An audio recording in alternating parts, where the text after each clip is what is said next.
राधे राधे सभी को। तो साथियों, अपने इंडियन पॉलिटी चल रही थी जिसमें टॉपिक चल रहा था संसद। सबसे पहले तो मैं आप सभी से माफ़ी चाहती हूँ कि काफ़ी बीच में दिन निकल गए कि इतना गैप तो नहीं रहता है और मेरे भी मजबूरी थी, वरना इतने दिन नहीं होता है कि क्लासेस ना आए। तो सबसे पहले तो माफ़ी चाहती हूँ इसलिए। तो अब अपने देखते हैं कि पहले क्या किया था। अब क्या बताऊं, एक तो बच्चों के एग्जाम चल रहे थे और ऊपर से एक शादी भी आ गई 13 को, तो वो भी अटेंड की। तो पहले तो देखते हैं अपनों ने पीछे क्या क्या किया था। और इतने दिनों के बाद में आई है, तो अब आप ऐसे ही सोच लेना कि आज इस क्लास में, वैसे तो काफ़ी बड़ा है ये टॉपिक, पर इस क्लास में अपने कंप्लीट कर देंगे, ठीक है। नहीं तो ये इसकी वीडियो रहती है 3-4 टॉपिक में, 3-4 क्लास में, तो ये टॉपिक होता ही है, इतना बड़ा तो है। चलो एक बार देख लेते हैं अपनों ने क्या क्या किया था। साथियों, सबसे पहले तो देखा कि संसद का उल्लेख आर्टिकल 79 में। ध्यान है आप सभी को, अगर पूछे आपको संसद के अंग पूछे तो 3 है, जिसमें राष्ट्रपति भी आता है अंग में, राज्यसभा लोकसभा। अगर सदन पूछे तो सदन 2 ही है, राज्यसभा लोकसभा। फिर देखा था आर्टिकल देखे थे, राज्यसभा का आर्टिकल ध्यान रखना आपको 80 में उल्लेख और लोकसभा का 81 में। फिर उपनाम देखा, लोकसभा निम्न सदन, ये उच्च सदन, ये अस्थायी सदन, ये सदन, ये प्रथम सदन है, ये द्वितीय सदन है, ये जनता का लोकप्रिय सदन, ये वरिष्ठ विद्वानों का सदन, ठीक है। फिर सदस्य संख्या देखी थी, देखो राज्यसभा आर्टिकल तो आप लोगों ने देख लिया, लोकसभा का 81, राज्यसभा का 80। अधिकतम सदस्य हो सकते हैं 250, वर्तमान में 245 है, ठीक है। लोकसभा में बात करें, अधिकतम सदस्य 550 और 530 जो राज्यों से 20 केंद्र शासित प्रदेश से, वर्तमान में 543, ठीक है ना। ये अपनों ने किया था। फिर देखा आर्टिकल 82 देखा था, जो कि परिसमन आयोग, आर्टिकल 82 में परिसमन आयोग, जो कि 10 वर्ष के बाद में परिसमन आयोग का गठन किया जाएगा। ये आप लोगों को ध्यान रखना है कि अब तक परिसमन आयोग का गठन 4 बार हो चुका, 1952 में, 63 में, 73 में, 2002 में। और ये आपको पता है कि जो कि वर्तमान में सीटों का निर्धारण 1971 की जनगणना के अनुसार होता है, भाई पता है। और 84वां संविधान संशोधन 2001 के द्वारा यह प्रावधान किया गया था। देख लो कि अब 2026 तक 1971 की जनगणना के अनुसार सीटों का निर्धारण होगा। न्यूज़पेपर पढ़ा करो आप। तो भाई अब बात करें कि आगामी जो जनगणना है, परिसमन के बाद में राजस्थान विधानसभा की जो सीटें हैं वो 200 से बढ़कर कितनी हो सकती है, 270, क्योंकि 70 सीटें बढ़ सकती है। कितनी? 70 सीटें, यानी कि जनगणना के बाद में राजस्थान विधानसभा की सीटों में लगभग कितनी, 70 सीटों में वृद्धि होने की संभावना है। तो 200 से कितनी हो सकती है, 270 हो सकती है, अगर ऐसा हुआ तो, ठीक है। बाकी अपनों ने देखा था, अनुच्छेद 84 में देखा था संसद का सदस्य बनने हेतु योग्यताएं, इसमें सारी ये देखी थी, पहले आप वो क्लास जरूर देख लेना। फिर देखा था निर्वाचन, जो कि राज्यसभा लोकसभा का कौन सा प्रत्यक्ष है, कौन सा अप्रत्यक्ष, कैसे प्रणाली में, ये सारा अपनों ने देखा था। फिर कार्यकाल देखा था साथियों कि राज्यसभा और लोकसभा में बात करें तो ये स्थायी सदन है, राज्यसभा पता है, ये अस्थायी सदन है। इसमें राज्यसभा के सदस्यों का कार्यकाल देखो 6 साल, यानी कि 6 वर्ष होता है। और प्रति वर्ष हर साल भी 2 साल के बाद में कितना, 1/3 सदस्य सेवानिवृत्त हुआ है ना। और नया बांग जी क्या निर्वाचित हो जाए, सेवानिवृत्त हो जावा 2 साल के बाद में। जो कि राज्यसभा के सदस्यों का कार्यकाल है 2 वर्ष बाद में। अगर पूछे राज्यसभा में मनोनीत सदस्यों का कार्यकाल, तो इसका सेम ही है वर्ष, तो 6 वर्ष कार्यकाल।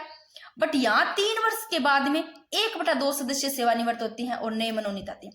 तो यहाँ पर देखो राज्यसभा के सदस्यों का कार्यकाल 6 वर्ष है, जो प्रति वर्ष यानी कि 2 साल के बाद में कितना, 1/3 सदस्य सेवानिवृत्त होंगे और नया निर्वाचित होगा, बंग जी का नया आ जाएगा और सेवानिवृत्त होता जाएगा 1/3। फिर राज्यसभा में मनोनीत सदस्यों का कार्यकाल 6 वर्ष है। यहाँ देखो 2 वर्ष है तो 1 बढ़ा दो, 1/3 वर्ष, यहाँ 1/3 है तो इधर 1 घटा दो, 1/2 सदस्य, यानी कि हर वर्ष, हर प्रति वर्ष 3 वर्ष बाद में 1/2 सदस्य सेवानिवृत्त होंगे, नए मनोनीत आएंगे, ठीक है। लोकसभा की बात करें तो ये सामान्यतः इनका कार्यकाल 5 वर्ष। और अनुच्छेद 85 में यह है लिखा कि राष्ट्रपति कार्यकाल से पूर्व लोकसभा को भंग कर सकते हैं। कार्यकाल से पहले भी लोकसभा को भंग किया जाता है। सामान्यतः कार्यकाल वैसे 5 वर्ष है, पर पहले भी भंग किया जा सकता है। और राष्ट्रीय आपात के समय देखो लोकसभा के कार्यकाल को 1-1 साल और बढ़ाया जा सकता है, जिससे 5वीं लोकसभा। फिर अपनों ने ये देखा था, पढ़ा होगा।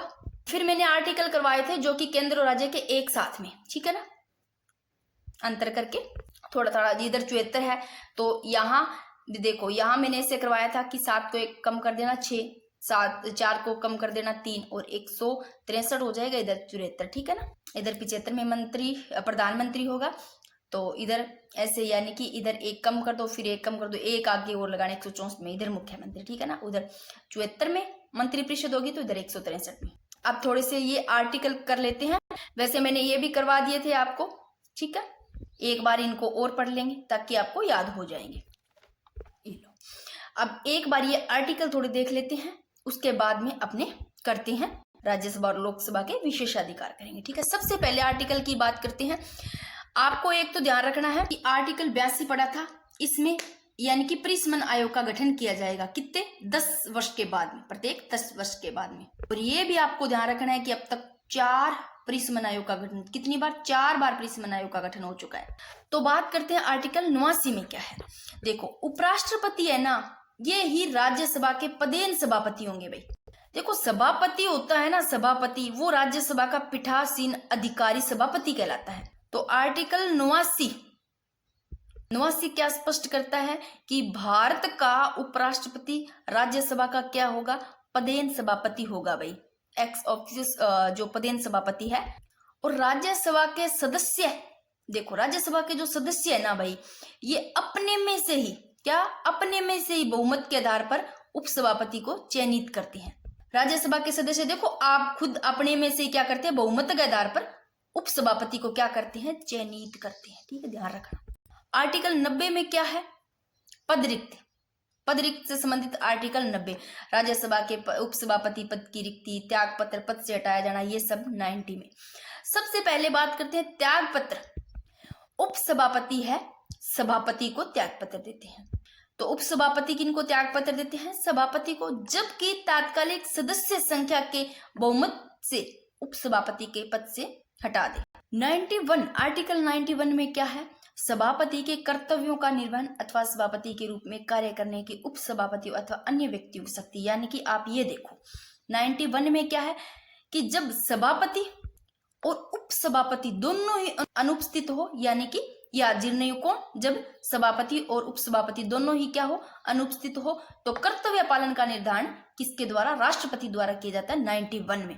अब फिर से देखो 89 में उपराष्ट्रपति की राज्यसभा के क्या, पदेन सभापति होंगे। 90 में क्या है, पद रिक्ति, ठीक है ना, पद रिक्त और त्याग पत्र उपराष्ट्रपति सभापति को देते हैं। और 91 में यानी कि जब देखो सभापति और उपसभापति दोनों ही नहीं हो, दोनों ही क्या अनुपस्थित हो, तो कर्तव्यों का निर्धारण कौन करेंगे, कर्तव्य पालन का राष्ट्रपति द्वारा। और 92 अनुच्छेद 92 में क्या है भाई, देखो वैसे तो देखो एक लाइन में मैंने इसे लिखा है कि जब राज्यसभा के सभापति और उपसभापति को पद से हटाने का संकल्प क्या हो, विचाराधीन हो, तो उसका पीठासीन न होना, पीठासीन न होना मतलब अब यहाँ यानी कि 92 में ये बात कह रहे हैं कि उपसभापति को अगर पद से हटाना है, पद से हटाया जाता है ना, तो वो पीठासीन अधिकारी नहीं होंगे, यानी कि जिस चेयर पे वो बैठते हैं, यानी कि जिस सीट पर बैठते हैं उस सीट पर नहीं बैठेंगे जिस समय हटा रहे हैं, ठीक है ना। हटाने के प्रस्ताव पर मतदान करेंगे, लेकिन मतदान बराबर हो जाए तो निर्णायक मत नहीं। अनुच्छेद 93 में लोकसभा का अध्यक्ष और उपाध्यक्ष चयनित होते हैं 93 में, लोकसभा का अध्यक्ष और उपाध्यक्ष, यानी कि 93 में क्या है कि लोकसभा अध्यक्ष के साथ साथ लोकसभा उपाध्यक्ष के निर्वाचन का भी प्रावधान किया गया है 93 में, ये चयनित होते हैं, ठीक है। 94 में है कि लोकसभा अध्यक्ष और उपाध्यक्ष पद की रिक्ति, त्याग पत्र तथा पद से हटाया जाना। देखो पद रिक्ति की बात करें तो देखो 94 में पद रिक्त, लोकसभा अध्यक्ष उपाध्यक्ष की बात करें तो अध्यक्ष तो उपाध्यक्ष को और उपाध्यक्ष अध्यक्ष को देंगे, ठीक है ना। जब वो लोकसभा के सदस्य न रहे, देखो पद रिक्त पद से कैसे हटाया जाता है, यानी कि सदन में अध्यक्ष की अनुपस्थिति या फिर पद रिक्त होने पर उपाध्यक्ष सदन की अध्यक्षता करता है। जब वो लोकसभा का सदस्य न रहे और तात्कालीन सदस्य संख्या के बहुमत से पद से हटा दे, यानी कि बात करें लोकसभा के अध्यक्ष और उपाध्यक्ष की, कब तक, तब तक वो अपने पद पर बने रहते हैं जब तक वे लोकसभा के मान लो सदस्य है। मान लो वो लोकसभा से उनकी सदस्यता समाप्त हो जाती है तो उनका जो पद है वो खुद स्वतः ही क्या हो जाता है, खाली हो जाता है, रिक्त हो जाता है, ठीक है ना। तो 93 में तो लोकसभा का अध्यक्ष और उपाध्यक्ष चयनित होते हैं। 94 में पद रिक्त है भाई, लोकसभा का अध्यक्ष और उपाध्यक्ष पद की रिक्ति, त्याग पत्र अध्यक्ष, लोकसभा का अध्यक्ष उपाध्यक्ष को, उपाध्यक्ष अध्यक्ष को देते हैं। और जब वो लोकसभा के सदस्य नहीं रहे और तात्कालीन सदस्य संख्या के बहुमत से पद से हटा दे, या जैसे ओम बिरला का आया था हटाने का प्रस्ताव, अगर पारित हो जाता है तो इस्तीफा देना पड़ता है, अगर खारिज हो जाता है तो नहीं भाई, ठीक है, देना पड़ेगा, ठीक है। 95 में बात करें आर्टिकल 95 में, जब अध्यक्ष व उपाध्यक्ष नहीं होंगे, कर्तव्य पालन का निर्धारण राष्ट्रपति द्वारा किया जाएगा। आर्टिकल 96 में है कि पद से हटाते समय पीठासीन अधिकारी नहीं होंगे। जब देखो मैंने अभी थोड़ी देर पहले क्या बताया था कि पद से हटाते हैं ना, हटाते समय वो यानी कि पीठासीन अधिकारी जिस चेयर पे बैठते हैं उस पर नहीं बैठेंगे, तो पद से हटाते समय पीठासीन अधिकारी नहीं होतेंगे। प्रथमतः मतदान का अधिकार होगा, यानी कि इनको मतदान का अधिकार होगा, लेकिन निर्णायक मत नहीं दे सकते। ये मैंने आप सभी को करवा दिए थे। राजस्थान राज्यसभा का प्रथम सभापति ध्यान रखना, प्रथम सभापति सर्वपल्ली राधाकृष्णन। वर्तमान सभापति पूछे तो पहला तो ध्यान रखना है, वर्तमान तो आपको जरूर ध्यान रखना है।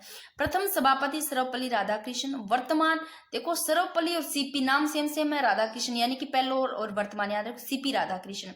राज्यसभा में प्रथम उपसभापति सीवी कृष्णमूर्ति, वर्तमान उपसभापति हरिवंश नारायण। और लोकसभा का प्रथम अध्यक्ष पूछे गणेश वासुदेव मावलकर, वर्तमान अध्यक्ष ओम बिड़ला। प्रथम महिला लोकसभा अध्यक्ष मीरा कुमार, और 16वीं के पूछे तो सुमित्रा महाजन, ठीक है ना। अब वे लोकसभा अध्यक्ष जो राष्ट्रपति रहे भाई, कौन? नीलम संजीव रेड्डी, लोकसभा अध्यक्ष जगह राष्ट्रपति भी रहे, ठीक है। और सर्वाधिक कार्यकाल तक लोकसभा अध्यक्ष रहे बलराम जाखड़, और ये वो अध्यक्ष जिनका पद पर रहते निधन हुए, जीवी मावलकर और जीएमसी बालयोगी। नेता प्रतिपक्ष देखो, विपक्ष के नेता, नेता प्रतिपक्ष इनका संविधान में उल्लेख नहीं है। कैबिनेट मंत्री के समान इनको सुविधा मिलती है, ये आप लोगों को थोड़ा करा दिया था, कल देख लेना, कल तो नहीं थोड़े दिन पहले भी क्लास आई है मेरी। और नेता सत्ता पक्ष के बारे में बताया। अब आप ये देखो, राज्यसभा के विशेषाधिकार और इधर लोकसभा के विशेषाधिकार। अब मेरे को बताओ, क्या विश्वास और अविश्वास प्रस्ताव राज्यसभा में लाया जाता है? नहीं लाया जाता ना, क्योंकि विश्वास और अविश्वास प्रस्ताव केवल लोकसभा में लाया जाता है भाई, क्योंकि राज्यसभा कभी भंग नहीं होता है। तो राज्यसभा एकमात्र ऐसा सदन है देखो, कभी भंग नहीं होता है, नहीं समाप्त। तो बात करते हैं लोकसभा की। देखो, विश्वास और अविश्वास प्रस्ताव केवल लोकसभा में लाया जाता है,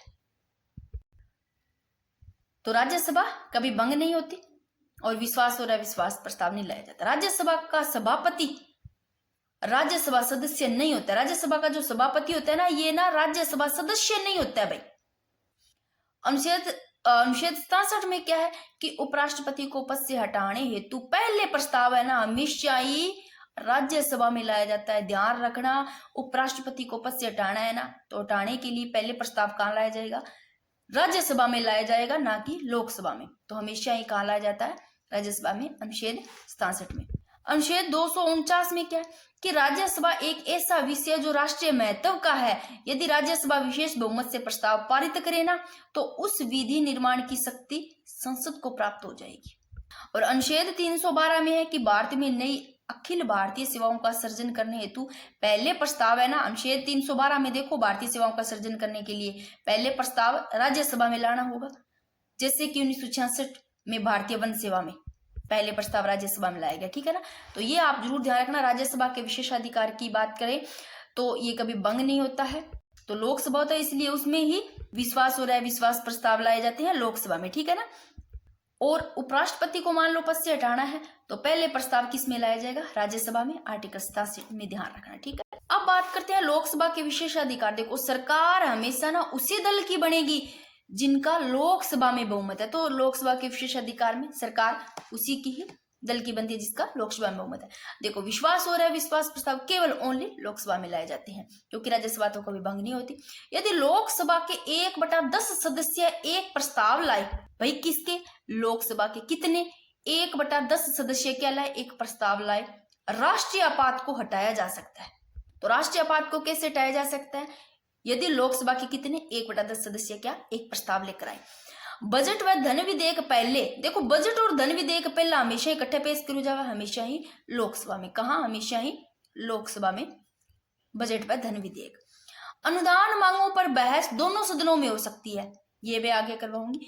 अनुदान मांगों पर बहस दोनों सदनों में हो सकती है, लेकिन मतदान केवल कौन से? मतदान केवल लोकसभा में होगा। जब आप आर्टिकल 112 पढ़ोगे ना, बजट वार्षिक वित्तीय विवरण, तब उसमें थोड़ा सा आपको ये चीज पता चलेगा।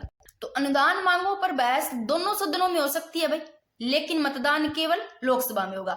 और बहस लोकसभा राज्यसभा दोनों में। मंत्रिपरिषद सामूहिक रूप से, देखो सामूहिक रूप से लोकसभा के प्रति उत्तरदायी होती है।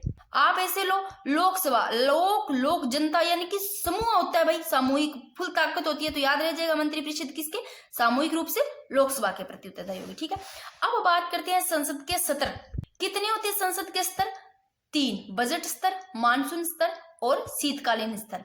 दोनों सदनों के मध्य अधिकतम कितने, 6 माह से अधिक समय नहीं हो सकता। दोनों सदनों के मध्य बीच में कितना, ज्यादातर अधिकतम कितने, 6 माह से ज्यादा समय नहीं हो सकता। बात करते हैं सबसे पहले संसद के 3 स्तर बताए मैंने, बजट और मानसून और शीतकालीन।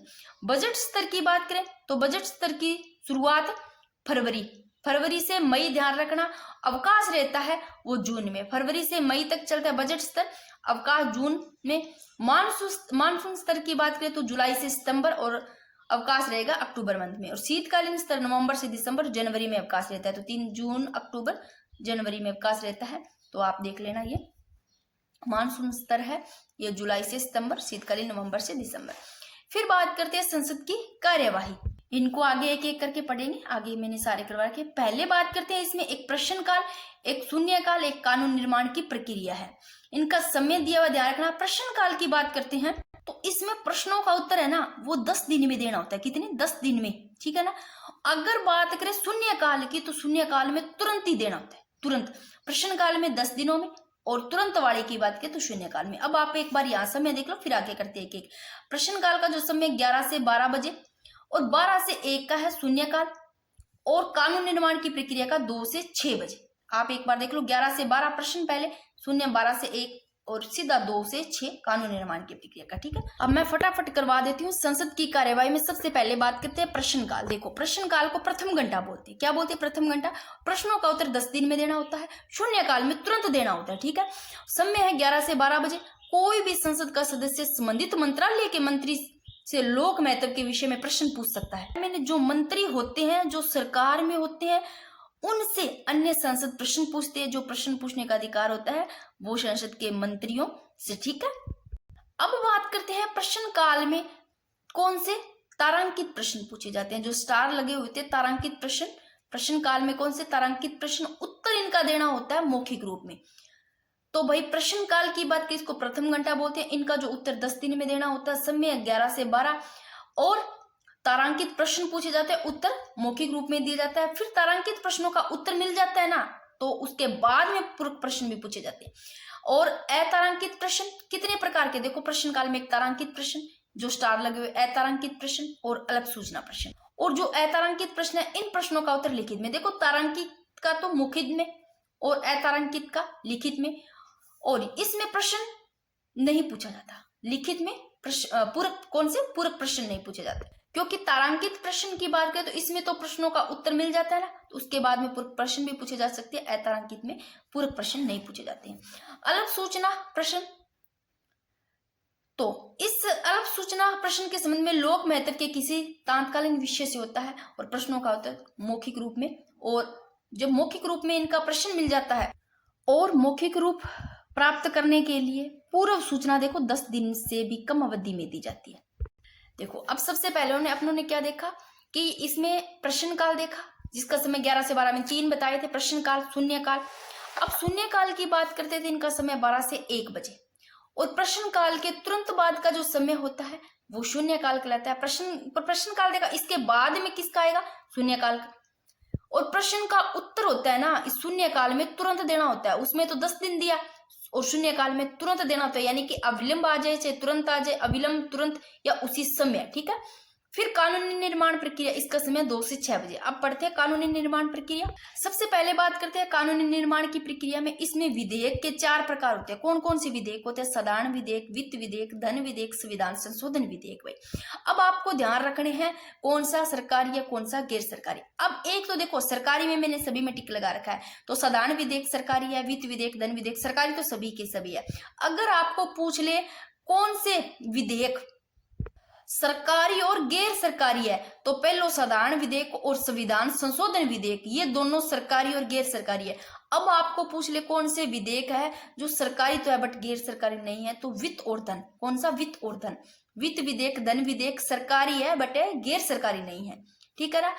तो सारे के सारे सरकारी है, ठीक है, इधर के सारे सरकारी है, गैर सरकारी नहीं है वो वित्त और धन विधेयक नहीं है, गैर सरकारी है वो साधारण और संविधान संशोधन विधेयक, ठीक है, आप ऐसे ही लिख लेना। फिर साधारण विधेयक की बात करें, साधारण विधेयक देखो सबसे पहले करते हैं साधारण विधेयक। देखो सबसे पहले बात करते हैं साधारण विधेयक। आर्टिकल आपको ध्यान रखना है, साधारण विधेयक अनुच्छेद 107 किस उल्लेख है, साधारण विधेयक का 107 में। साधारण विधेयक को संसद के किसी भी सदन में, भाई लोकसभा और राज्य, साधारण विधेयक को दोनों सदनों में, किसी में भी, लोकसभा और राज्यसभा में कोई में भी पेश किया जा सकता है। साधारण विधेयक को दोनों में से किसी में भी पेश किया जा सकता है। दोनों सदनों में एक समान शक्ति प्राप्त होती है, क्योंकि दोनों में से किसी में भी पेश किया जा सकता है, दोनों सदनों में क्या समान शक्ति प्राप्त है। प्रत्येक सदन में विधेयक पर देखो 3 वाचन होते हैं, प्रथम वाचन, द्वितीय वाचन, तृतीय वाचन। इनको थोड़ा सा देख लो। देखो प्रथम वाचन की बात करें तो अनुच्छेद 107 के अंतर्गत संसद के किसी भी सदन में विधेयक या तो किसी मंत्री द्वारा या किसी निजी सदस्य द्वारा प्रस्तुत किया जाता है, या तो कोई मंत्री के द्वारा या निजी सदस्य द्वारा। 1 महीने से पहले, 1 महीने की पूर्व सूचना देनी पड़ती है। कोई भी सदस्य सदन में विधेयक का प्रस्तुतिकरण करेगा, किया जाता है 1 महीने पूर्व मान लो सूचना देनी पड़ती है, 1 महीने पूर्व सूचना देनी पड़ती है। और उस जो सूचना है ना, इस जो सूचना देनी पड़ेगी, सूचना के अंतर्गत उद्देश्य हो गया, कारण हो गया, और उस पर होने वाला जो व्यय है, उन सब का विवरण भी आवश्यक है, जरूरी होता है, ठीक है। और जो विधेयक है, उस विधेयक को प्रस्तुत करने वाला जो मंत्री होता है अथवा जो सदस्य विधेयक होता है, उसका जो शीर्षक है, उस शीर्षक को पढ़ने के बाद में एक संक्षिप्त क्या देता है, एक संक्षिप्त भाषण भी देता है, और जिसमें वो विधेयक के जो इंपॉर्टेंट बिंदु होता है उनका उल्लेख करता है भाई।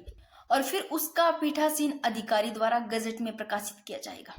गजट यानी कि सरकारी, यानी कि जो सरकार होती है, इनका भी क्या होता है, एक राजपत्र होता है अभी, जिसमें जैसे आदेश, जो रूल हो गए, कानून, ये सारे विधि ये सब आते हैं इसमें, ठीक है।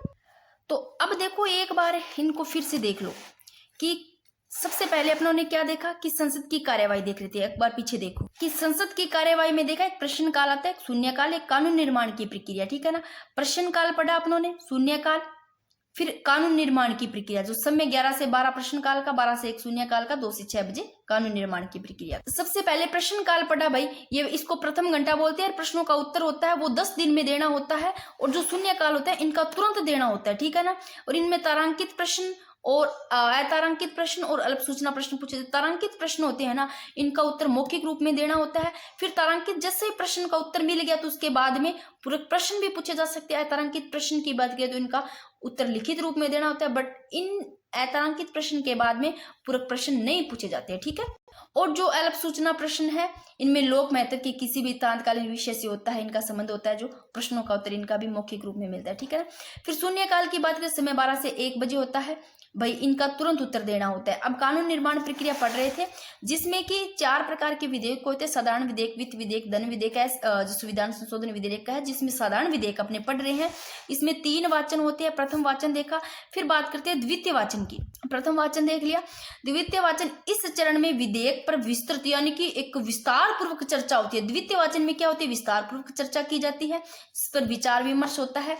आवश्यक सारे जितने भी संशोधन होते हैं वो द्वितीय वाचन में। अब आपको पूछे कि साधारण विधेयक का, आपको पूछ ले कौन से आर्टिकल से संबंधित है, तो एक तो आप आर्टिकल ध्यान रखना, साधारण विधेयक का अनुच्छेद 107 में उल्लेख है।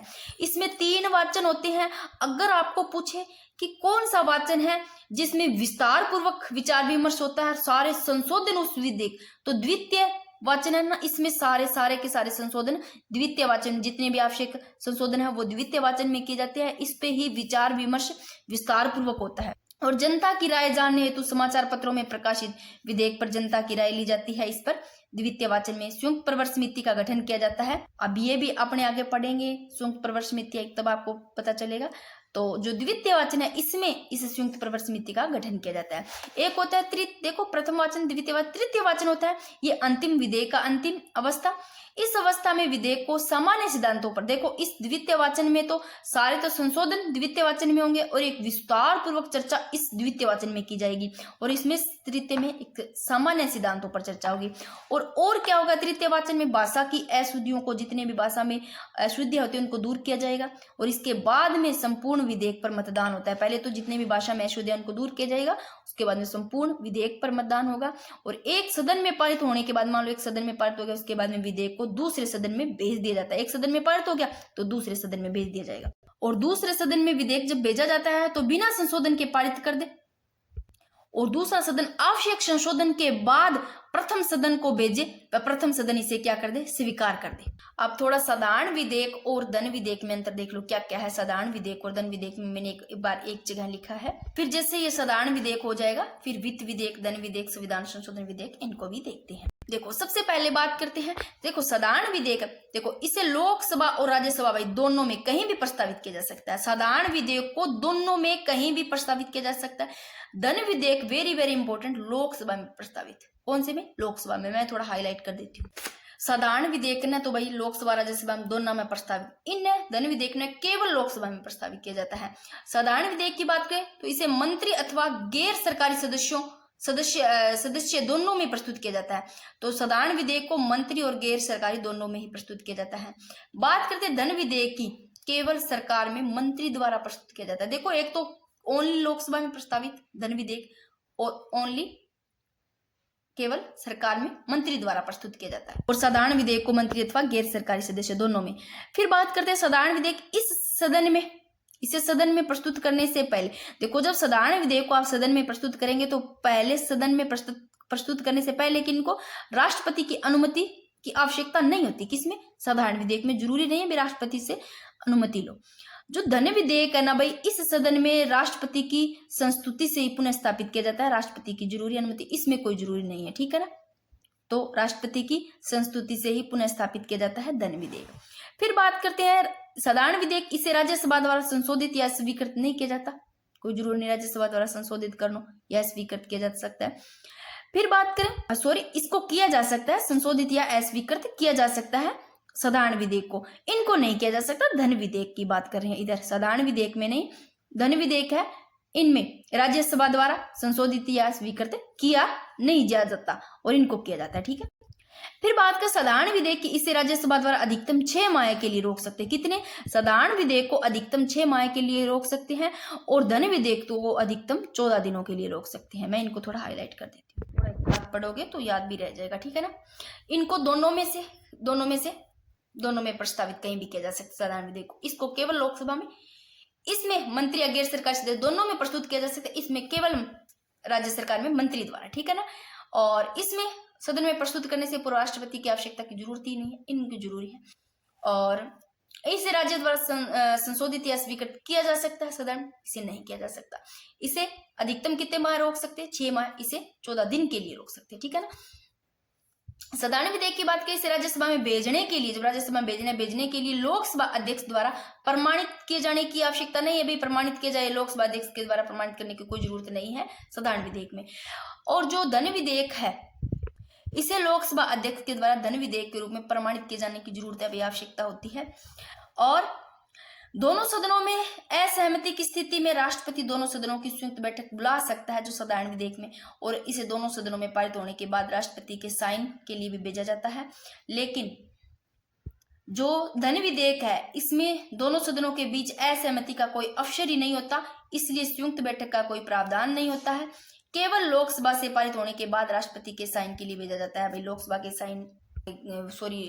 में अगर पारित हो गया तो लोकसभा में पारित होने के बाद में ओनली राष्ट्रपति के साइन के लिए भेजा जाता है, ठीक है। अब आपको साधारण विधेयक का एक तो ध्यान रखना है आर्टिकल 107, धन विधेयक का आर्टिकल जरूर ध्यान रखना है 110, ठीक है ना। साधारण विधेयक का पूछे अनुच्छेद 107, ये पूछे जाते हैं अनुच्छेद धन विधेयक 110। साधारण विधेयक की बात करें तो यह लोकसभा में अस्वीकृत होने पर राज्य सरकार को त्याग पत्र देना पड़ता है। लोकसभा में जब अस्वीकृति हो जाती है तो उसमें सरकार को त्याग पत्र देना पड़ता है। धन विधेयक की बात करें, लोकसभा में अस्वीकृत होने पर सरकार को त्याग पत्र देना पड़ता है, सेम दोनों को देना पड़ता है, ठीक है ना। बट साधारण विधेयक या लोकसभा में अस्वीकृत होने पर सरकार को त्याग पत्र देना पड़ता है यदि इसे मंत्री ने प्रस्तुत किया हो, ठीक है। फिर इसे राष्ट्रपति द्वारा स्वीकृत या अस्वीकृत किया जा सकता है, अथवा पुनर्विचार के लिए भी इसको बेचा जा सकता है साधारण विधेयक को, ठीक है ना। और धन विधेयक की बात की, इसे राष्ट्रपति द्वारा स्वीकृत या अस्वीकृत किया जा सकता है, परंतु पुनर्विचार के लिए नहीं लौटाया जाता। इसको लौटाया जा सकता है, पुनर्विचार के लिए साधारण विधेयक को इसको नहीं लौटाया जाता। फिर बात करते हैं वित्त विधेयक की। वित्त विधेयक में आपको वो आर्टिकल जो पढ़ने हैं, देखो अनुच्छेद 109 और 110 पढ़ना है धन विधेयक, जिसमें कि धन विधेयक की प्रक्रिया 109 में अनुच्छेद में, धन विधेयक की परिभाषा 110 में है। फिर आपको आर्टिकल 117 1 पढ़ना है, 117 3 पढ़ने हैं। तो वित्त विधेयक में क्या क्या पढ़ना है, धन विधेयक जिसमें आर्टिकल 109 110, 109 में तो प्रक्रिया है धन विधेयक की और 110 में परिभाषा है। फिर आर्टिकल 117 1 पढ़ना है, 117 3 ये पढ़ेंगे, ठीक है। वित्त विधेयक के 3 प्रकार, ठीक है। अब भारत सरकार के आय व्यय व राजस्व से संबंधित सभी प्रकार के विधेयक वित्त विधेयक कहलाते हैं। तो सबसे पहले बात करते हैं धन विधेयक, ठीक है ना, जिसमें धन विधेयक की प्रक्रिया पढ़ते हैं। आर्टिकल 109 में तो धन विधेयक की प्रक्रिया 10 में परिभाषा, ये ध्यान रखना है। 110 109 में क्या है भाई, धन विधेयक की प्रक्रिया, सीधा भी पूछा जा सकता है। आर्टिकल 109 में धन विधेयक की प्रक्रिया है, परिभाषा है। तो 109 में प्रक्रिया, परिभाषा 110 में, ध्यान रखना। देखो, राष्ट्रपति की पूर्व अनुमति से धन विधेयक पहले हमेशा, पहले तो राष्ट्रपति की अनुमति, तो राष्ट्रपति की पूर्व अनुमति से धन विधेयक पहले हमेशा किसमें, लोकसभा में, हमेशा लोकसभा में पेश किया जाता है भाई। और इसके बाद में राज्यसभा को 14 दिन का समय दिया जाता है। यदि 14 दिन में पारित नहीं हो तो इसे पारित मान लिया जाता है। तो देखो, सबसे पहले तो राष्ट्रपति से पूर्व अनुमति लेनी पड़ेगी। अनुमति से धन विधेयक पहले कहाँ होगा, लोकसभा में पारित किया जाएगा। और इसके बाद में राज्यसभा को 14 दिन का, कितने दिन का, 14 दिन का समय दिया जाता है। यदि 14 दिन में पारित नहीं होता है तो इसे पारित मान लिया जाता है। धन विधेयक के संबंध में राष्ट्रपति को वीटो शक्ति प्राप्त नहीं है। इनको थोड़ा मैं हाईलाइट कर देती हूँ, ये लो। अब धन वित्त विधेयक में 3 ये प्रकार देखने, एक तो आर्टिकल 117 1 देखेंगे, 117 3 देखेंगे। धन विधेयक में आर्टिकल 109 110 पढ़ेंगे, ठीक है ना। 110 में तो पढ़ लिया, प्रक्रिया है कैसे, तो सबसे पहले राष्ट्रपति की पूर्व अनुमति है। फिर धन विधेयक सबसे पहले कहाँ, लोकसभा में पेश किया जाएगा। और इसके बाद में राज्यसभा को कितने, 14 दिन का समय दिया जाता है। और 14 दिन में मान लो वो पारित हो जाता है तो ठीक, नहीं होता है तो इसे पारित मान लिया जाता है, ठीक है। अब अनुच्छेद 110, ठीक है ना, परिभाषा है इसमें, ये देखते हैं, ये लो। 110 में क्या है, 110 में परिभाषा धन विधेयक की, जिसमें आपको आर्टिकल देखने हैं। 110 1 देखना है, जिसमें परिभाषा नाम ध्यान रखना, परिभाषा है। 102 में आपको अपवाद ध्यान रखना है। फिर आर्टिकल 110 3, फिर आर्टिकल 110 4, यानी कि ये आपको 4 चीजें ध्यान रखना है। 4 आर्टिकल 110 का 1, 110 2, 110 3, 110 4, ये चीज देखने। तो आप ऐसे याद कर लोगे कि 109 में तो प्रक्रिया है और 110 में परिभाषा, ये चीज रह जाएगी। 110 में भी 1 2 3 4 ऐसे देखना है। 110 1 है ना, इसमें आपको कितनी चीजें ध्यान रखनी है। 110 1 में ये 5 6 बातें हैं, क्या क्या संबंधित है। 110 1 में है कर से संबंधित, उधार से संबंधित, किसी भी व्यय को संचित निधि पर भारित करना। अब बात करते हैं कर से संबंधित। देखो, यानी कि भारत सरकार किसी भी प्रकार का टैक्स लगा सकती है या लगा रही है, हटा रही है, ठीक है ना। कर से संबंधित 110 1 में। और उधार से संबंधित, यानी कि देखो, कर से संबंधित आपको ध्यान रखना, उधार से संबंधित या ध्यान रखना है कि भारत सरकार किसी से उधार ले रही है या उधार दे रही है। कर की बात करें तो भारत सरकार किसी भी प्रकार का टैक्स लगा रही है या हटा रही है। फिर किसी भी व्यय को संचित निधि पर भारित करना, कि जो भी व्यय है वो संचित निधि पर भारित होगा, उस पर कभी भी कटौती नहीं होगी भाई, उसमें कभी भी अलाभकारी परिवर्तन नहीं किए जा सकते। फिर बात करते हैं संचित व आकस्मिक निधि की अभिरक्षा। संचित व आकस्मिक निधि की अभिरक्षा यानी कि संचित व आकस्मिक निधि है, इसमें पैसा है वो जमा करना है या निकालना है ना, कि पैसा जमा करना है निकालना है, धन विधेयक होगा ना। फिर संचित निधि का विनियोग, तो देखो 110 में आपको बस इतनी चीजें ध्यान रखनी, कर से संबंधित, उधार से संबंधित, किसी भी व्यय को संचित निधि पर भारित करना, संचित व आकस्मिक निधि की अभिरक्षा, संचित निधि का विनियोग, भारत सरकार के लेखाओं से संबंधित, ठीक है ना। तो 110 1 में ध्यान रख लोगे आप, ये उधार कर ये सारे। फिर 102 बस परिभाषा ही ध्यान रखनी 110 1 में। 110 2 में अपवाद, जुर्माने से संबंधित राशि। तो 102 में बस आपको अपवाद ध्यान रखना है कि 110(2) में क्या लिखा है कि अपवाद है वो जो जुर्माना है उससे संबंधित राशि यानी कि धन विधेय का अपवाद है मानी जाएगी, ठीक है ना। फिर 110(3) में क्या है कि कोई भी धन विधेयक है ना भी, वो कोई भी मान लो विधेयक है ना, वो धन विधेयक है या नहीं, इसका निर्धारण कौन करेंगे? लोकसभा अध्यक्ष द्वारा। तो 110(3) में है कि कोई भी विधेयक है वो धन विधेयक है या नहीं भाई, इसका निर्धारण लोकसभा अध्यक्ष द्वारा किया जाएगा। 110(4) अनुच्छेद 110(4) में है धन विधेयक का प्रश्नांकन, कि धन विधेयक का जो प्रश्नांकन है, जो अंकन है, 2 बार किया गया। कितनी बार किया गया? धन विधेयक का प्रश्नांकन 2 बार, ठीक है। कब किया जाएगा? जब राज्यसभा को भेजा जाएगा, जब राष्ट्रपति को भेज दे, यानी कि पहले से ये कह दिया जाएगा कि जो धन विधेयक है इसके संबंध में आपका कोई अधिकार नहीं है, ठीक है, ये कहकर ही भेजा जाएगा, ठीक है।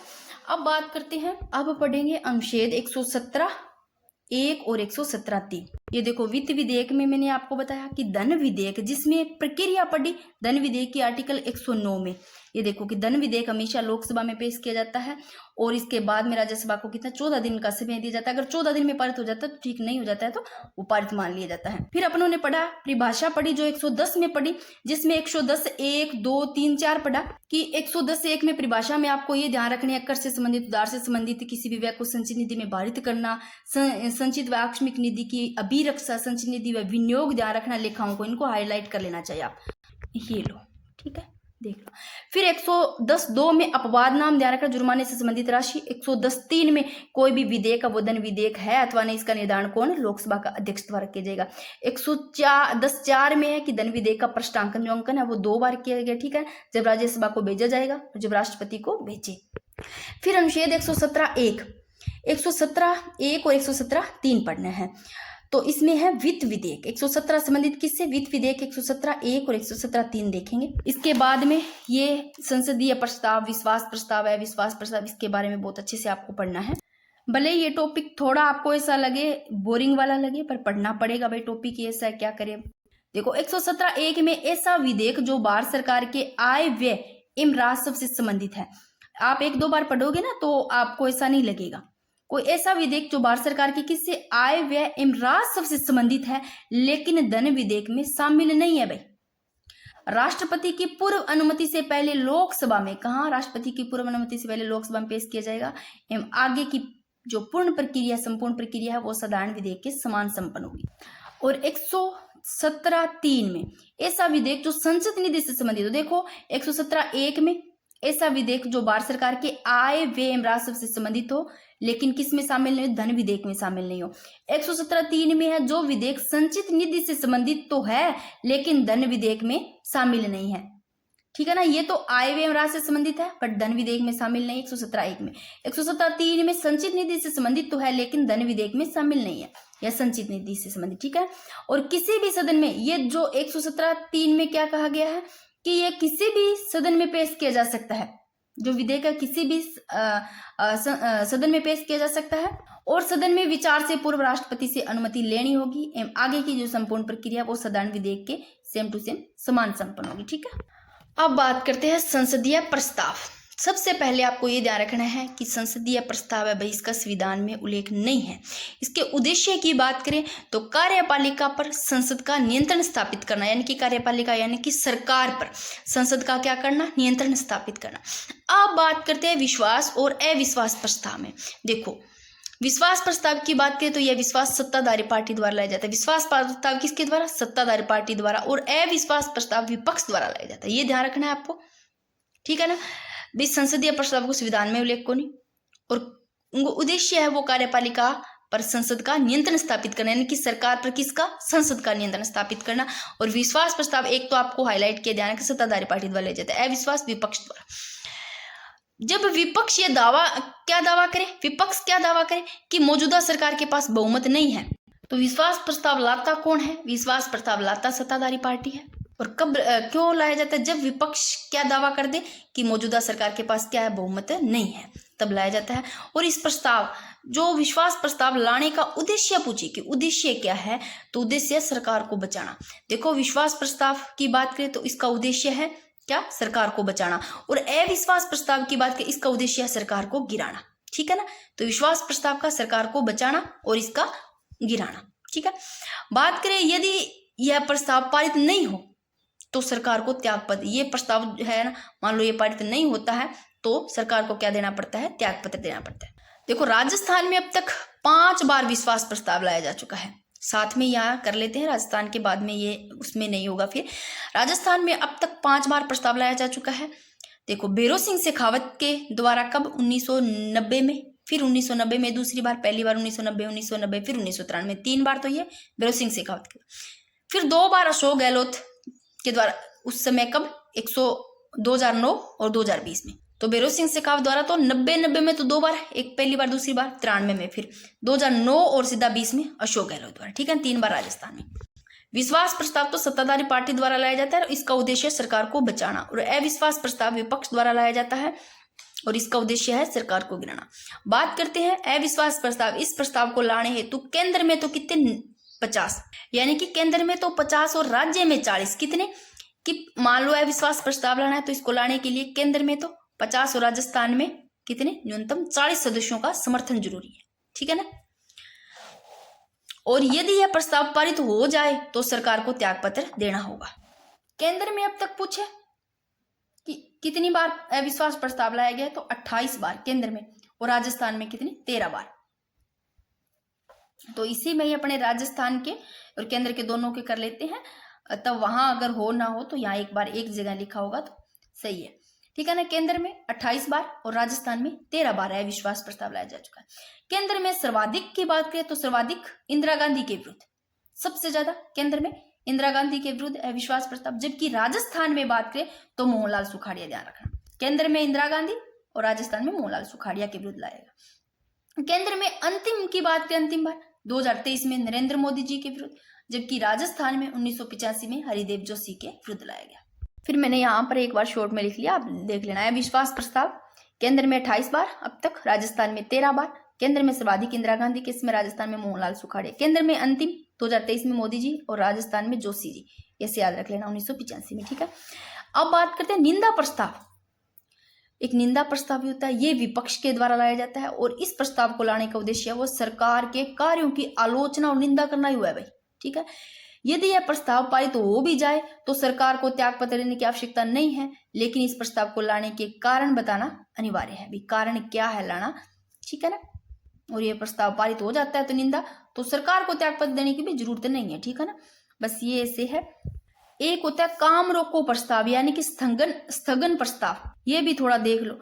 लोक महत्व के अति महत्वपूर्ण विषय पर सदन की मौजूदा प्रक्रिया को रोककर इस विशेष विषय पर सदन में विचार विमर्श करवाने हेतु जो प्रस्ताव लाया जाता है उसे क्या कहा जाता है, काम रोको प्रस्ताव कहा जाता है। और इस प्रस्ताव हेतु विषय स्पष्ट व तथ्यपूर्ण हो एवं तत्कालीन घटना से संबंधित विषय हो, और ऐसा विषय जिस पर संसद में पहले से विचार विमर्श हो चुका है अथवा न्यायालय में विचाराधीन विषय पर यह प्रस्ताव नहीं लाया जा सकता। एक होता है ध्यानाकर्षण प्रस्ताव। ध्यानाकर्षण प्रस्ताव होता है, यह भारतीय नवाचार है जिसकी शुरुआत 1954 में हुई, और लोकसभा के किसी भी विषय पर सदन व सरकार का ध्यान आकर्षित करवाने हेतु जो प्रस्ताव लाया जाता है उसे क्या कहा जाता है, ध्यानाकर्षण प्रस्ताव। आप ऐसे ही लिख लेना, थोड़े थोड़े इनको भी देख लेना। एक विशेषाधिकार प्रस्ताव और धन्यवाद प्रस्ताव, इन दोनों को आप पढ़ लो। मैंने एक तरफ विशेषाधिकार प्रस्ताव लिख दिया, एक दबार धन्यवाद। तो यदि किसी मंत्री के द्वारा सदन में गलत तथ्य या झूठे आंकड़े पेश किए जाते हैं तो उसे उस मंत्री के विरुद्ध प्रस्ताव लाया जाता है, उसे क्या जाता है, विशेषाधिकार। कब कोई मंत्री है उसके द्वारा सदन में क्या कोई गलत तथ्य, जो आंकड़े है गलत तथ्य, झूठे आंकड़े पेश कर दिए गए तो उस मंत्री के विरुद्ध क्या लाया जाता है, प्रस्ताव लाया जाता है, उसे विशेषाधिकार प्रस्ताव। के साथ में पढ़ोगे ना तो ये दोनों थोड़े देख लेना। एक धन्यवाद प्रस्ताव होता है, राष्ट्रपति के अभिभाषण के बाद में कौन सी सत्ताधारी पार्टी द्वारा जब प्रस्ताव लाया जाता है तो धन्यवाद प्रस्ताव होता है, ये राष्ट्रपति के अभिभाषण के बाद में लाया जाता है, और कौन सी पार्टी, सत्ताधारी पार्टी द्वारा लाया जाता है, और उसे ही क्या कहा जाता है, धन्यवाद प्रस्ताव। अब करेंगे संसदीय समितियां, ठीक है। सबसे पहले संसदीय समितियों के उद्देश्य देखो। उद्देश्य की कार्यपालिका पर संसद का नियंत्रण, यानी कि सरकार, कार्यपालिका यानी कि सरकार पर संसद का नियंत्रण, और इसका भी संविधान में उल्लेख नहीं है। गठन के आधार की बात करें तो कौन सा आर्टिकल है, आर्टिकल 105, 105(2), 105(3) और 4। प्रक्रिया के नियम आर्टिकल 118। इसमें 2 समितियां हैं, कौन सी, एक तो स्थायी समितियां, एक अस्थायी समितियां, इनको पढ़ेंगे। स्थायी समितियों में आती है देखो, एक तो वित्तीय और एक विभागीय। स्थायी समितियों में वित्तीय में लोक लेखा समिति, प्राक्कलन समिति, लोक उद्यम समिति, और विभागीय समिति की बात करें इसमें संख्या 24 है। अस्थायी समितियों की बात करें, एक तो प्रवर और एक संयुक्त प्रवर समिति होती है, एक संयुक्त संसदीय समिति, ठीक है ना। अभी इनको देखेंगे। देखो, सबसे पहले स्थायी समितियां देखते हैं। स्थायी समितियां, अभी अपन ने देखा कि संसदीय समितियों में स्थायी समितियां और अस्थायी समितियां दो है। स्थायी समितियों में वित्तीय और विभागीय। वित्तीय में बात करें तो लोक लेखा समिति, प्राक्कलन समिति और लोक उद्यम समिति। फिर अस्थायी समितियों में प्रवर, यानी कि एक प्रवर और एक संयुक्त प्रवर समिति है, जिसमें कि प्रवर में तो होता है, ये देखो आप देखोगे ना, जब कि जो ये प्रवर यानी कि एक संयुक्त प्रवर समिति है, इस समिति का गठन किसी विधेयक के द्वितीय वाचन में किया जाता है। मान लो एक सदन में गठन किया गया था तो उसको तो प्रवर समिति कहेंगे। जो लोकसभा राज्यसभा मान लो दोनों हेतु गठित समिति, दोनों में गठन किया जाएगा, उसको संयुक्त प्रवर समिति कहा जाएगा। थोड़ा सा इसको ये ध्यान रखना, इसलिए लिखा तो मैंने ये ऐसे ही है, बट प्रवर में एक सदन और इसमें दोनों में, ठीक है ठीक है। संयुक्त संसदीय समिति, इनको जब एक एक करके पढ़ोगे ना तब पता चलेगा। अब सबसे पहले स्थायी समितियां देखते हैं। इसमें आती है लोक लेखा समिति, ठीक है ना। लोक लेखा समिति यानी कि पीएससी, पब्लिक अकाउंट्स कमेटी।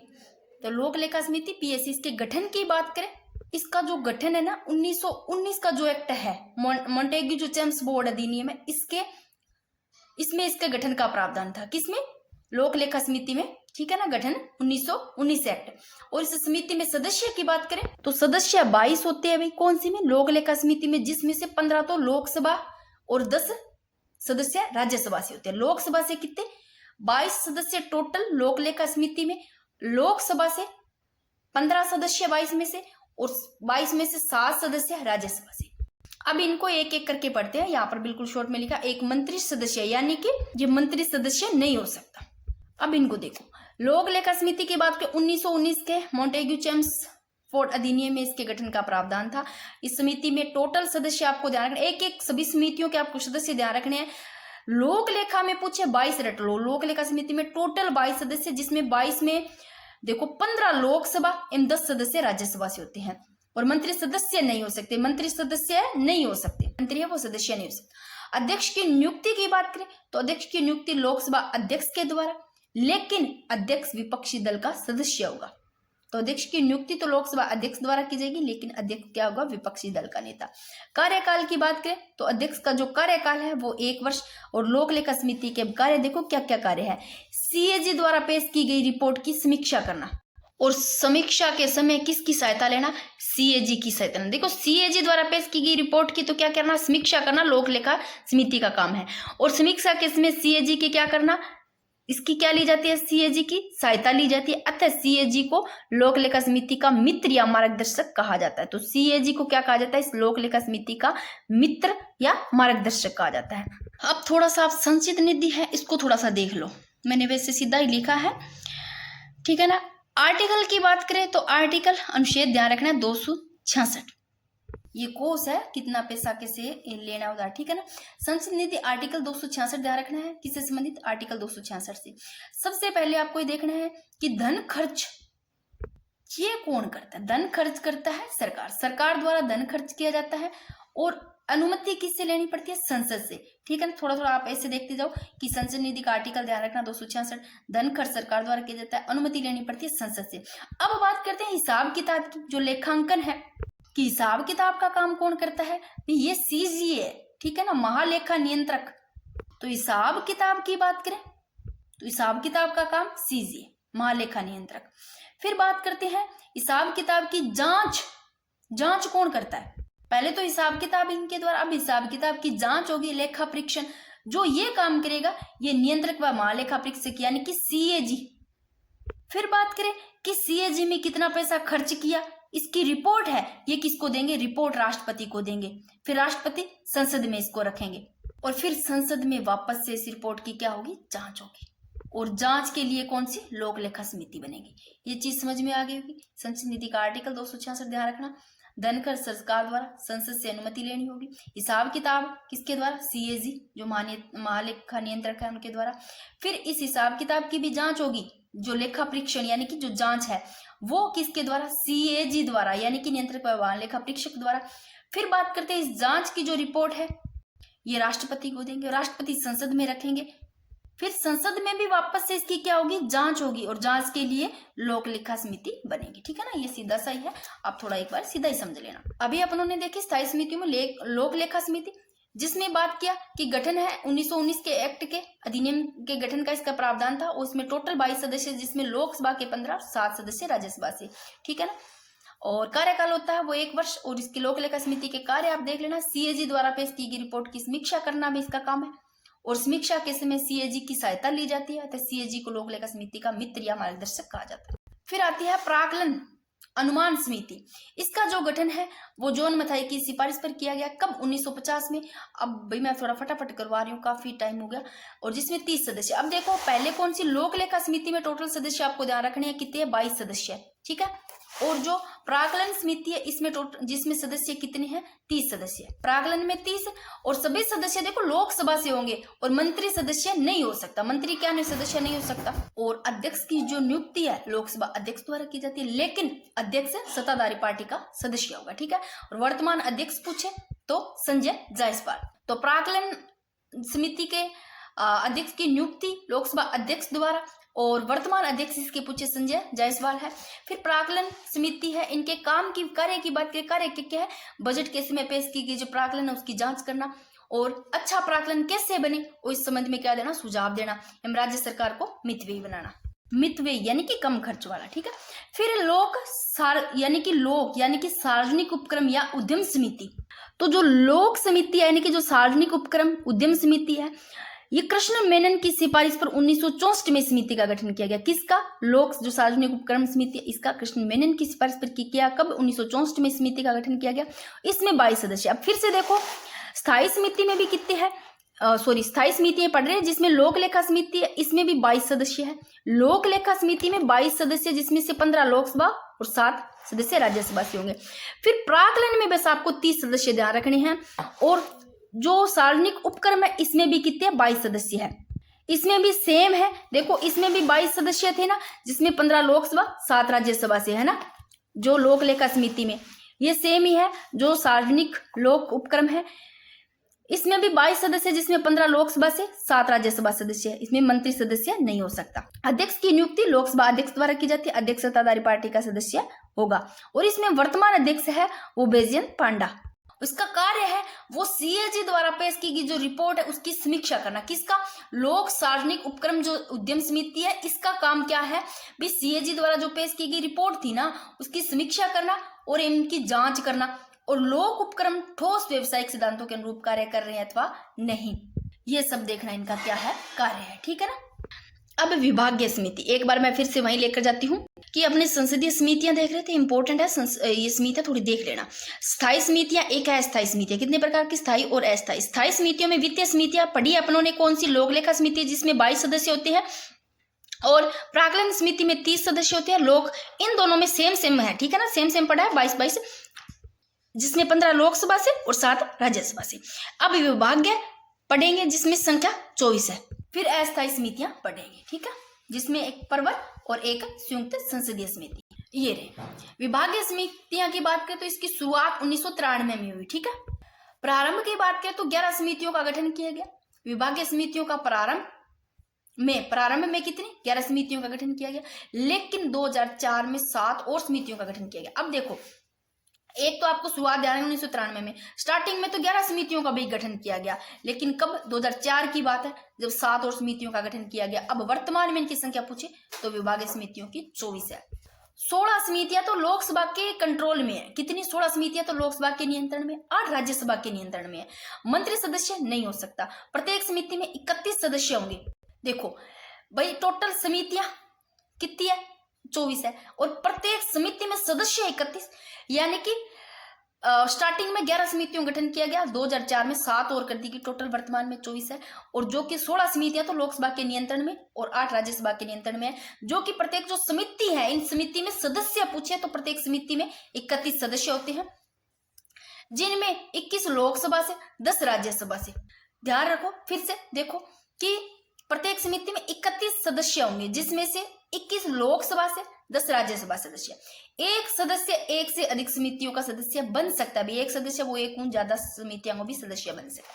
विभागीय समितियों के कार्य भी देख लो कि सरकार के द्वारा बजट के समय पेश किए गए प्राकलन की जांच करना एवं अच्छा प्राकलन कैसे बने, इन संबंध में का सुझाव देना इनका है। ये विभागीय समितियों का कार्य। अब बात करते हैं अस्थायी समितियां। अब ज्यादा बड़ा नहीं है, बस एक पेज और है आगे इसका। अस्थायी समितियों की बात करें तो देखो इसमें परवर, संयुक्त परवर समिति, एक संयुक्त संसदीय समिति जेपीसी। अब बात करते हैं परवर और संयुक्त परवर समिति। इसमें थोड़ा सा आप ये देखना कि जो परवर है, पहले तो इस समिति के गठन की बात करो, किसी भी विधेयक के कौन से द्वितीय वाचन में किया जाता है। किसी भी इस समिति का गठन किसी विधेयक के द्वितीय वाचन में किया जाता है। विधेयक के कौन से, एक तो आप ध्यान रखना दूसरे वाचन में किया जाता है। परवर जो संयुक्त परवर समिति है, मैंने पढ़ाया था ना द्वितीय वाचन। ये देखो जब मैंने आपको साधारण विधेयक आर्टिकल 107 में साधारण विधेयक पढ़ाया, उसमें 3 वाचन बताए थे। यानी कि मैंने कहा था साधारण विधेयक अनुच्छेद 107 में साधारण विधेयक को संसद के किसी भी सदन, भाई साधारण विधेयक लोकसभा राज्यसभा दोनों में पेश, कोई भी सदन में पेश किया जावा। 3 वाचन बताए मैंने। जब मैंने द्वितीय वाचन बताया था, एक तो बताया था इसमें एक तो विस्तृत चर्चा की जाती है, विस्तार पूर्वक द्वितीय जो वाचन है, और सब आवश्यक जो सारे संशोधन है वो इसी में ही किए जाते हैं। और जनता की राय जाने तो समाचार पत्रों में प्रकाशित किया जाता है, विधेयक पर जनता की यानी कि राय ली जाती है। और इसमें दूसरे वाचन इसी में बताया था कि संयुक्त परवर समिति का गठन किया जाएगा द्वितीय वाचन में।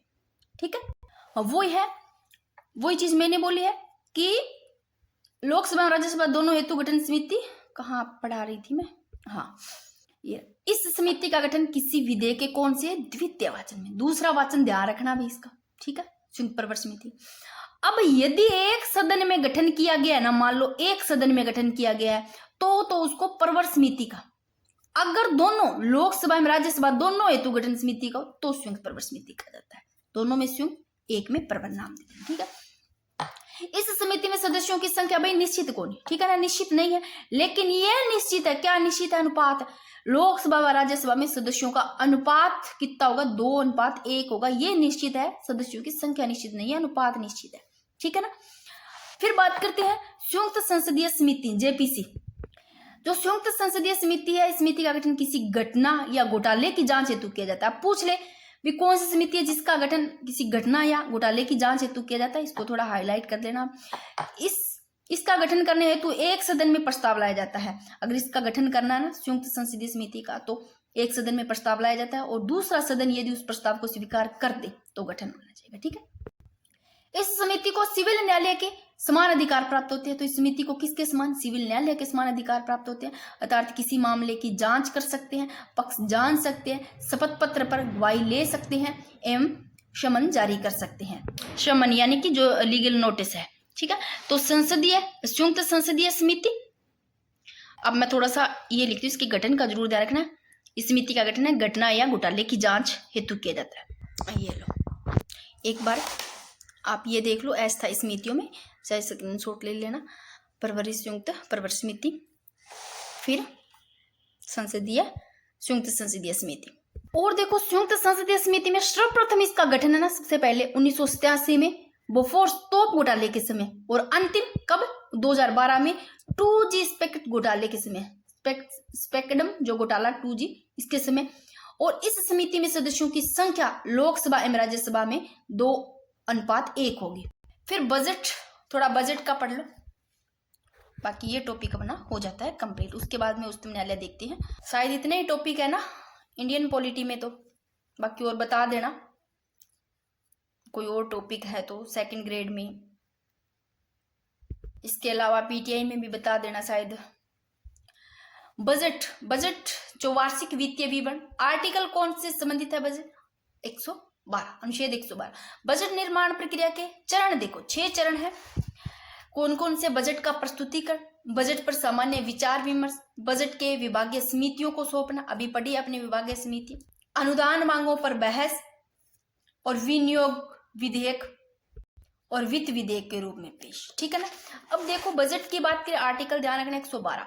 बजट के निर्माण की प्रक्रिया के 6 चरण। सबसे पहला बजट का प्रस्तुतिकरण। देखो सामान्यतः कब? फरवरी माह के बजट का प्रस्तुतिकरण सामान्यतः कब? फरवरी माह है, दूसरा महीना। इसका जो प्रथम सप्ताह है उसके में पहले लोकसभा और बाद में राज्यसभा में पेश किया जाता है। तो कहाँ पेश होता है? मैं लिख देती हूँ, मैं पेश होता है लिखा नहीं। देखो फरवरी, बजट का प्रस्तुतिकरण है फरवरी महीनों जो प्रथम सप्ताह है उसमें तो पहले तो होगा लोकसभा में, पहले लोकसभा में, बाद में राज्यसभा में पेश होगा। फिर बजट पर सामान्य विचार विमर्श, तो बजट पर जो विचार विमर्श होता है संसद के दोनों सदनों पर विचार विमर्श होता है, और विचार विमर्श के बाद में संसद को कितने 2-3 सप्ताह हेतु स्थगित कर दिया जाता है। ठीक है, बजट पर सामान्य विचार दोनों सदनों पर, और विचार के बाद में संसद को कितने 2-3 सप्ताह हेतु स्थगित कर दिया जाता है। फिर बजट को विभागीय समितियों को सौंपना, फिर बजट को किसको सौंपा जाता है, विभागीय समितियों को। फिर अनुदान मांगों पर बहस, अभी अपनों में विभागीय समितियां पड़ी थी ना, इसमें कितने वर्तमान में संख्या टोटल 24 है। ठीक है ना, और प्रत्येक जो समिति है उसमें समितियों के है 24, जो पहले तो कितनी थी प्रारंभ में 11 और 2004 में 7 और इसका गठन हो गया, टोटल 24 समितियां, जिसमें से प्रत्येक समिति में 31 सदस्य होते हैं। फिर बजट को विभागीय समितियों को सौंपना, और फिर अनुदान मांगों पर बहस, किस पर होता है अनुदान मांगों पर बहस, संसद के बहस के दौरान विपक्ष द्वारा कटौती प्रस्ताव लाया जाता है। किसके द्वारा कटौती, जब अनुदान मांगों पर बहस होती है तो बहस के दौरान किसके द्वारा कटौती प्रस्ताव लाया जाता है, विपक्ष के द्वारा कटौती प्रस्ताव लाया जाता है। जो कटौती प्रस्ताव है ये कितने प्रकार का, 3 प्रकार का, अर्थगत कटौती, नीतिगत कटौती, सांकेतिक कटौती। फिर विनियोग विधेयक, जो विनियोग विधेयक आर्टिकल 114 के, तो 114 आर्टिकल में विनियोग विधेयक, इसकी प्रक्रिया धन विधेयक के समान संपन्न होती है। विनियोग विधेयक की प्रक्रिया धन विधेयक के समान संपन्न होती है। फिर वित्त विधेयक के रूप में पेश, अन्य आय व्यय के अनुमान को वित्त विधेयक के रूप में पेश किया जाता है। इस समय वित्त विधेयक पहले किसमें, लोकसभा में पेश किया जाता है। भाई किसी का ये टॉपिक फिर भी समझ में नहीं आया तो एक बार मेरे को कमेंट करके जरूर बता देना भी समझ में नहीं आया, क्योंकि टॉपिक ही ऐसा है, 1-2 बार पढ़ोगे आप तो आपको ऐसा नहीं लगेगा। ठीक है ना, पढ़ना पड़ेगा, पढ़ने वाली चीज है।